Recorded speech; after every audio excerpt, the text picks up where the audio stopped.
नमस्कार दोस्तों, स्वागत है अपनी YouTube channel top trending GK में। दोस्तों आज आपके जो एसएससी सीएचएसएल का 20 अक्टूबर को प्रथम पारी का एग्जाम हुआ है, तो फर्स्ट शिफ्ट के टोटल जो 25 जीके के सवाल पूछे गए थे, वो सभी सवाल यहाँ पर एग्जैक्ट हूबहू सवाल मिल चुके हैं। और ये सभी सवाल अपन एक्स्ट्रा फैक्ट सही देखने वाले हैं, तो वीडियो के एंड तक जरूर बने रहना। स्पेशल थैंक जिन्होंने सवाल व्हाट्सएप किए हैं, उनमें आपके रवि प्रकाश मीणा, जया सिंह, हेमंत राखी, राज पटेल, आकाश प्रगति तोमर, अक्षय वाल्दे। आप भी अपने शिफ्ट में पूछे गए सवाल व्हाट्सएप कर सकते हो। डिस्क्रिप्शन बॉक्स में आपको नंबर मिल जाएंगे। बाकी इसकी पीडीएफ फाइल आपको ऑल शिफ्ट का वीडियो आएगा, उसके बाद सभी शिफ्टों के एक साथ टेलीग्राम चैनल पर अवेलेबल हो जाएगी। उसकी लिंक भी डिस्क्रिप्शन बॉक्स में है, क्लिक करके ज्वाइन हो सकते हो। तो चलिए कंटिन्यू करते हैं। आपके सामने जो पहला सवाल है, वर्धा योजना किसने शुरू की गई थी? तो ये इनकी शुरुआत की गई थी 1937 में। किनके द्वारा? राष्ट्रपिता महात्मा गांधी जी के द्वारा इस योजना का सूत्रपात किया गया था। तो ये महात्मा गांधी ने इसकी शुरुआत की थी। और ये योजना है शिक्षा के माध्यम से हस्त उत्पादन कार्यों को महत्व दिया गया था इस योजना में। अगला सवाल देखिए, नीति निर्देशक तत्व है, उसमें आपकी अंतर्राष्ट्रीय शांति और सुरक्षा की अभिवृद्धि किस अनुच्छेद में वर्णित है? नीति निर्देशक जो तत्व है डीपीएसपी, ये अनुच्छेद 36 से लेकर 51 तक, 36 से लेकर अनुच्छेद 51 तक, यानी जो संविधान का भाग 4 है उसमें जो वर्णन है वो नीति निर्देशक तत्वों का है। और 36 से 51 अनुच्छेद तक आपको 51वां अनुच्छेद का पूछ लिया है। अंतर्राष्ट्रीय शांति और सुरक्षा की अभिवृद्धि है अनुच्छेद 51 में वर्णित। और ये जो आपके डीपीएसपी कहाँ से लिए गए हैं? तो आयरलैंड के संविधान से लिए गए हैं। इससे अन्य इंपॉर्टेंट जो अनुच्छेद है डीपीएसपी के, उसमें आपके अनुच्छेद 50 है, ये कार्यपालिका से न्यायपालिका का पृथक्करण है। अनुच्छेद 48A जो 48 क है, ये पर्यावरण का संरक्षण और संवर्धन से है। अनुच्छेद 44 है, नागरिकों के लिए एक समान नागरिक संहिता, यानी किसी भी पंथ धर्म के लिए जो कानून है वो सभी के लिए एक जैसा समान रहेगा। अगला सवाल देखिए, नए राज्यों का निर्माण किस अनुच्छेद के तहत होता है? तो अनुच्छेद 3 के तहत नए राज्य, जैसे कि कोई बड़ा राज्य है उससे पृथक करके अन्य दूसरा राज्य बना दिया गया है, वो अनुच्छेद 3 में है। अनुच्छेद 2 की बात करूँ तो नए राज्यों का प्रवेश किसी विदेशी देश से कोई नया राज्य भारत में शामिल हो रहा है, जैसे कि पुर्तगाल से गोवा हुआ था, वो अनुच्छेद 2 में है। और 3 में जो भारत में अभी राज्य हैं उनसे कोई पृथक हो रहा है या फिर सीमा में चेंजेस कर रहे हैं, नाम परिवर्तन कर रहे हैं, वो आपके अनुच्छेद 3 में है। अनुच्छेद 1 में है संघ का नाम और राज्य क्षेत्र। नेक्स्ट सवाल देखिए यहाँ पर, सुनहरी क्रांति किससे संबंधित है? जो गोल्डन रिवॉल्यूशन है, ये बागवानी उत्पादन में जो फल सब्जी है इनकी उत्पादकता बढ़ाने के लिए गोल्डन रिवॉल्यूशन लाई गई थी। अन्य इंपॉर्टेंट जो रिवॉल्यूशन है जहाँ से अक्सर सवाल पूछे जाते हैं, उसमें आपकी हरित क्रांति आप सभी को पता है, खाद्यान्न उत्पादन और स्पेशली इसमें गेहूं और धान की अच्छी पैदावार हुई थी। श्वेत क्रांति नाम से स्पष्ट है, दुग्ध उत्पादन से। पीली क्रांति ये तिलहन फसलों के उत्पादन से है। नीली क्रांति मछली उत्पादन से है। गुलाबी क्रांति प्याज और झींगा मछली के उत्पादन से है। काली क्रांति की बात करूँ जहाँ से सवाल बहुत बार आता है, तो ये पेट्रोलियम या फिर खनिज तेलों के उत्पादन को बढ़ाने के लिए। ग्रे रिवॉल्यूशन है जो धूसर क्रांति, ये उर्वरक उत्पादन से है। रजत क्रांति सिल्वर की बात करें तो अंडा उत्पादन और मुर्गियों की उत्पादकता बढ़ाने के लिए। सदाबहार क्रांति है, ये मिट्टी को उन्नत बनाना, किसानों को लोन, रेन वाटर हार्वेस्टिंग, इन सभी से संबंधित है। गोल क्रांति है, आलू उत्पादकता को बढ़ाने के लिए। अगला सवाल देखिए, Tenzing Norgay national adventure award 2019 किसे दिया गया है? तो तेंजिंग नोर्गे अवार्ड है, ये आपको पूछा गया था, जो अगस्त 2019 में दिया गया है। ये 2018 वाला अवार्ड है, Tenzing Norgay national adventure award 2018। 2019 का अवार्ड है, ये अगस्त 2020 में दिया गया, जो कि आपके एग्जाम में जनवरी तक के ही सवाल पूछे जा रहे हैं करंट के। तो ये 2018 का पूछा होगा जो कि दिया गया है। ये देखिए जो 2018 में दिया गया था, अगस्त 2019 की बात हो रही है, 2018 वाला वो आपकी दिया गया था, अपर्णा कुमार को दिया गया था, दीपांकर घोष को और श्री मणिकंदन के को दिया गया था, लैंड एडवेंचर हेतु दिया गया था। तो इनमें कौन सा ऑप्शन था आप कमेंट करके बता दीजिए, यदि आज आपका एग्जाम था प्रथम पारी में। और बाकी मैं अभी की बात करूं करंट की, 2020 में जो दिया गया है 2019 वाला, वो अनीता कुंदू को दिया गया है, लैंड एडवेंचर। अलग अलग कैटेगरी में दिया जाता है ये। अनीता कुंदू जो कि प्रथम भारतीय महिला है माउंट एवरेस्ट पर फतेह करने वाली। और इनके साथ यहाँ पर सरफराज सिंह को भी दिया गया है तेंजिंग नोर्गे अवार्ड 2020। और गजेंद्र यादव को एयर एडवेंचर में दिया गया है, सत्येंद्र सिंह को वाटर एडवेंचर में ये अवार्ड दिया गया है। और तेंजिंग नोर्गे अवार्ड की बात करें जो एडवेंचर अवार्ड है, तो तेंजिंग नोर्गे थे कौन? तो ये नेपाली भारतीय पर्वतारोही थे जिन्होंने सर्वप्रथम माउंट एवरेस्ट की चोटी पर पहला मानव कदम रखा था। इनके साथ और थे एडमंड हिलेरी के साथ, ये भी थे तेंजिंग नोर्गे। और इस अवार्ड की शुरुआत 1994 से की गई थी। ऊष्मा की ऐसा यूनिट आपको पूछा है, ऊष्मा की जूल हो जाएगी। सीजीएस में ऊष्मा की है अग, 1 जूल में 10 की घात 7 अर्घ होते हैं। अब देखिए ऊष्मा की पूछा है तो जूल हो जाएगी। बाकी एक नीचे और भी सवाल है जिसमें बता रहे स्टूडेंट ताप की पूछा है तो तापमान की हो जाएगी दोस्तों केल्विन। क्या ऊष्मा की पूछी थी या फिर तापमान की, तो तापमान की ऐसा यूनिट केल्विन है, ऊष्मा की जूल है। ट्रांजिस्टर किस पीढ़ी के कंप्यूटर में प्रयोग किया जाता है? ट्रांजिस्टर है, ये भी सवाल रिपीट हुआ है, द्वितीय पीढ़ी के जो कंप्यूटर है उसमें प्रयोग किया जाता है। प्रथम पीढ़ी में वैक्यूम ट्यूब है, सेकेंड में आपकी ट्रांजिस्टर जो पूछ लिया है। तीसरी पीढ़ी में ये भी सवाल एग्जाम में पूछा हुआ आपकी बार, तो ये आईसी का प्रयोग होता है तीसरी में, फिर चौथी में वीएलएसआई और पांचवी में यूएलएसआई।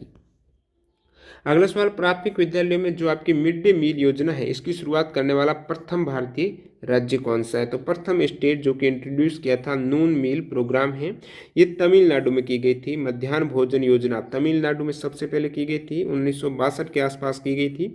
उसके बाद सेकेंड गुजरात में 1984 और पूरे भारत भर में इस योजना की शुरुआत 1995 में विधिवत रूप से की गई है। 2019 जो वर्ल्ड बैडमिंटन चैंपियनशिप है उसकी वुमेन सिंगल की विजेता कौन है? 2019 में जो आपके BWF बैडमिंटन ये कप हुआ था, चैंपियनशिप हुई थी BWF, तो इसकी चैंपियन रही थी वुमेन सिंगल्स में PV सिंधु। ये कहाँ पर हुआ था? ये स्विट्जरलैंड में आयोजित किया गया था। BWF का मतलब क्या है? बैडमिंटन वर्ल्ड फेडरेशन, इनके द्वारा आयोजित किया जाता है, तो स्विट्जरलैंड में हुआ था ये। अब की बार 2019 में PV सिंधु महिला सिंगल की विजेता थी। सेकेंड नोजामी ओकुहारा जो कि जापान से हैं। और 2019 BWF वर्ल्ड चैंपियनशिप में मैन सिंगल की बात करें तो केंटो मोमोटा जो कि जापान के खिलाड़ी हैं, ये आपके पुरुष एकल। अरुण जेटली के देहांत है तो इनकी डेथ कौन से महीने में हुई ये आपको पूछा है, तो 24 अगस्त 2019 को हुई थी। अगस्त करेक्ट हो जाएगा। ये भारत के 2014 से 2019 तक वित्त मंत्री रह चुके हैं। WPI बेस्ट ईयर फ्रॉम 2017, यानी जो थोक मूल्य सूचकांक है, होलसेल प्राइस इंडेक्स है, इनकी 2017 से किस आधार वर्ष के अनुसार गणना हो रही है? तो कौन से आधार वर्ष के अनुसार इनकी कैलकुलेशन हो रही है? तो ये आधार वर्ष है 2011-12। ये 2017 में ये आधार वर्ष तय किया गया है। 2011-12 आधार वर्ष के अकॉर्डिंग थोक मूल्य सूचकांक है, इसके आधार पर महंगाई दर की गणना की जाती है। अगला सवाल देखिए, कौन सी सिंधु घाटी सभ्यता का स्थल इंडस रिवर सिंधु नदी पर कौन सा नहीं है सिंधु घाटी सभ्यता का स्थल है? तो उसमें आपकी एक ऑप्शन रोपड़ था। ये रोपड़ जो सभ्यता है, ये जो आपकी साइट है, ये पंजाब प्रदेश के रोपड़ जिले में है, जो कि सतलुज नदी के बाएं तट पर है, न कि सिंधु नदी। तो रोपड़ सतलुज है। सिंधु पर कौन सी है? तो मोहनजोदड़ो सिंधु पर है। और कौन सी है? सनुद्रो है, ये भी आपकी सिंधु नदी पर है। और बात करूं हड़प्पा की तो ये रावी नदी पर है। लोथल जो गुजरात में है ये भोगवा नदी पर है। कालीबंगा है ये घग्गर नदी पर। सॉफ्ट कॉपी डिवाइस कौन सा है? तो हार्ड कॉपी और सॉफ्ट कॉपी होती है। सॉफ्ट कॉपी में आपको स्क्रीन पे ही देखना होता है, हार्ड कॉपी में आपकी प्रिंट निकल के आ जाता है जो भी पेज पे आपको चाहिए। तो सॉफ्ट कॉपी में आपके लिए कि प्लॉटर में तो प्रिंट आता है जो भी, और मॉनिटर है, प्रोजेक्टर है, तो आप देख पाएंगे यहाँ पर प्रोजेक्टर पे। आई थिंक मॉनिटर भी देखिए, यहाँ पे डिवाइस की पूछिए तो प्रोजेक्टर करेक्ट हो जाएगा, बाकी मॉनिटर पर भी आप देख सकते हो। अनुच्छेद 370 का प्रारूप किसने तैयार किया था? अनुच्छेद 370 का जो मसौदा है ये N गोपाल स्वामी अयंगर के द्वारा प्रस्तुत किया गया था। और अनुच्छेद 370 है, अब तो ये समाप्त कर दिया है, जिसमें वर्तमान में जम्मू कश्मीर राज्य से संविधान का अनुच्छेद 370 हटा दिया गया है और राज्य का विभाजन करके उसमें 2 यूटी बना दिए गए हैं, जम्मू कश्मीर और लद्दाख। अब देखिए, पूरी तरह से ये समाप्त नहीं हुए, इसमें कुछ संशोधन किए गए हैं। 17 अक्टूबर 1949 को अनुच्छेद 370 भारतीय संविधान का हिस्सा बना और इसे एक अस्थायी प्रावधान के रूप में जोड़ा गया था, जिसमें जम्मू कश्मीर की संविधान सभा को एक सिफारिश करने का अधिकार दिया गया कि भारतीय संविधान के कौन से अनुच्छेद राज्य में लागू नहीं होने चाहिए। म्यांमार की सीमा किस भारतीय राज्य से नहीं लगती है? तो उसमें आपके ऑप्शन सिक्किम था। म्यांमार की सीमा 4 भारतीय राज्यों से लगती है, अरुणाचल प्रदेश, नागालैंड, मिजोरम, मणिपुर, जो कि 1643 किलोमीटर की बाउंड्री शेयर करता है म्यांमार भारत के साथ।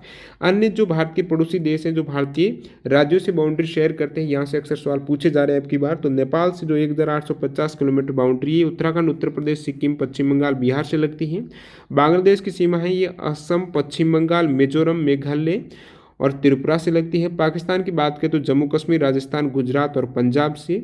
और भूटान की बात करें जो 699 किलोमीटर बाउंड्री, वो असम, अरुणाचल प्रदेश, सिक्किम और पश्चिम बंगाल के साथ। जैव विविधता दिवस आपको पूछा है, बायोडाइवर्सिटी डे है, ये विश्व जैव विविधता दिवस 22 मई को मनाया जाता है। कृष्णा नदी का उद्गम स्थल कौन सा है?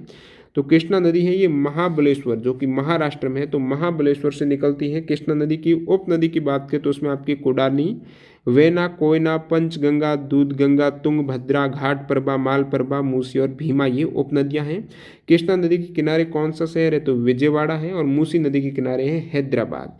और कृष्णा नदी की लंबाई है 1288 किलोमीटर है। ये कौन से राज्यों से बहती है? तो महाराष्ट्र, कर्नाटक, तेलंगाना, आंध्र प्रदेश से बहती हुई ये बंगाल की खाड़ी में गिर जाती है। इस नदी पर दो जलप्रपात भी है प्रमुख, उसमें शिव समुद्रम है और रंगपट्टनम है। बहुत बार सवाल पूछा जाता है कृष्णा नदी जल विवाद किन राज्यों के मध्य है?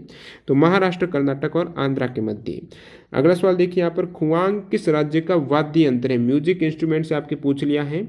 और ये पूछ लिया है खुआंग है ये किस राज्य का वाद्य यंत्र है? तो ये मिजोरम का है। प्रथम मानव विकास जो इंडेक्स है वो कब प्रकाशित हुआ था? 1990 में हुआ था पहला मानव विकास सूचकांक है। और ये हर साल है। किन के द्वारा प्रकाशित किया जाता है? एग्जाम में पूछा हुआ सवाल है। तो संयुक्त राष्ट्र विकास कार्यक्रम के द्वारा। और अभी के एग्जाम में 10+2 के एग्जाम में ये भी पूछा हुआ सवाल है कि मानव विकास जो इंडेक्स है इनमें किन संकेतकों का गणना किसके आधार पर की जाती है? तो एक तो जीवन प्रत्याशा है, एजुकेशन है और प्रति व्यक्ति आय जैसे संकेतक यहाँ पर प्रयोग में लिए जाते हैं। भारत की रैंक करंट की बात करें तो 129वीं है आउट ऑफ 189 कंट्री में से 2019 के डाटा के अकॉर्डिंग। ओलंपिक मोटो किसने दिया था? तो ओलंपिक का जो मोटो है वो हेनरी डिडॉन ने दिया था, फादर हेनरी डिडॉन ने दिया था। और ओलंपिक मोटो में क्या है? साइटियस है, अल्टियस है, फोर्टियस है। यानी इनका जो लैटिन भाषा के शब्द हैं ये ओलंपिक मोटो है। इनका अर्थ है फास्टर, हाइयर और स्ट्रॉन्गर है। और ये एडॉप्ट किया गया है मोटो 1984 में, जो कि हेनरी डिडॉन के द्वारा दिया गया है। एक सवाल ओलंपिक से बहुत बार पूछा जाता है, जो ओलंपिक रिंग है इसमें 5 कलर कौन से हैं, कौन से नहीं है, किसको रिप्रेजेंट करते हैं? तो ओलंपिक रिंग में 5 कलर कौन से? ब्लू, येलो, ब्लैक, ग्रीन और रेड हैं। और ये 5 महाद्वीप को रिप्रेजेंट करते हैं, जिसमें यूरोप, एशिया, अफ्रीका, अमेरिकन और ओशियाना हो जाएगा। अगला सवाल देखिए, तापमान की ऐसा यूनिट जो मैंने पूछा है कि ऊष्मा या तापमान, इनमें से दोनों में से एक की पूछी गई। तो ऊष्मा की आपकी जूल हो गई, तापमान की केल्विन। नेक्स्ट वन देखिए, पायरिया से कौन सा अंग प्रभावित होता है? तो पायरिया से जो अंग प्रभावित होता है वो दांतों का रोग है, यानी मसूड़े हो जाएंगे। पायरिया से प्रभावित होने वाला अंग मसूड़ा हो जाएगा, क्योंकि एक दांतों का रोग है जिसमें मसूड़ों में खून और मवाद आ जाती हैं, सांस में बदबू वगैरह महसूस।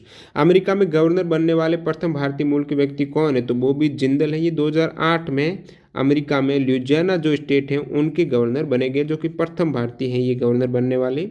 एक सवाल यहाँ पर स्पष्ट नहीं है, लोकगीत का नाम इस प्रकार से स्टूडेंट ने बताया है जो कि मेरे को नहीं मैच किया है। तो ये कौन सा लोकगीत है? कुछ इस टाइप से था। यदि आज आपके प्रथम पारी में एग्जाम था तो बताइए। और एक बुक्स और ऑथर का विदेशी बुक्स का था, ये भी स्टूडेंट को पता नहीं चला है। नाम क्या है? किसी स्टूडेंट को पता है तो कमेंट करके बता सकते हैं। और यहाँ पर टोटल 25 में से एक क्वेश्चन से डबल है। ऊष्मा या फिर तापमान में से किसी एक की ऐसा यूनिट पूछी गई थी।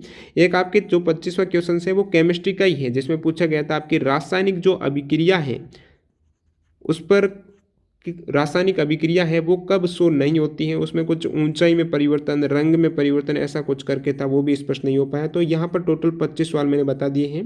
वीडियो पूरा देखने के लिए आपका बहुत बहुत धन्यवाद। मिलते हैं और सिर्फ के वीडियो के साथ, तब तक के लिए वंदे मातरम, जय हिंद दोस्तों।